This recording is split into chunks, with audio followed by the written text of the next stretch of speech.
তো এখানে এসেছিলাম। আর দাদার কন্ট্যাক্ট প্রথমে পাই হচ্ছে ফেসবুক থেকেই দাদার সঙ্গে আহ, পরিচিত হয় আর কি। আর জায়গাটা একদম অফবিট, মেন শহর থেকে একদম আলাদা। হোমস্টেটা ফাটাফাটি, মানে এক কথায় ফাটাফাটি। মানে আমরা যারা মধ্যবিত্ত আছি আমাদের কাছে একদম সোনায় সোহাগা যেটা বলে।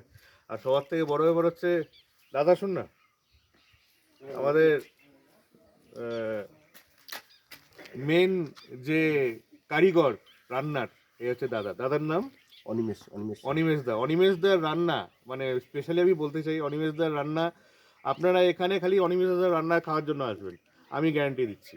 হ্যাঁ, মানে খারাপ লাগবে না। এইটুকু আমি বলছি। আপনারা মানে কোনো নেগেটিভ কিছু পাবেন না। খুবই সুন্দর রান্না, মানে সেই ব্রেকফাস্ট থেকে শুরু করে বিকেলে টিফিন থেকে শুরু করে রাত্রে ডিনার পর্যন্ত দুর্দান্ত। থ্যাংক ইউ দাদা। মানে এইগুলো হচ্ছে ভগবানের আশীর্বাদ। হ্যাঁ, যে হোমস্টে ভালো পাই কিন্তু রান্না ঠিকঠাক হয় না। এখানে কিন্তু সব দুটোই মিলেমিশে একাকার। একদম, ব্যাস সেটাই বলার ছিল।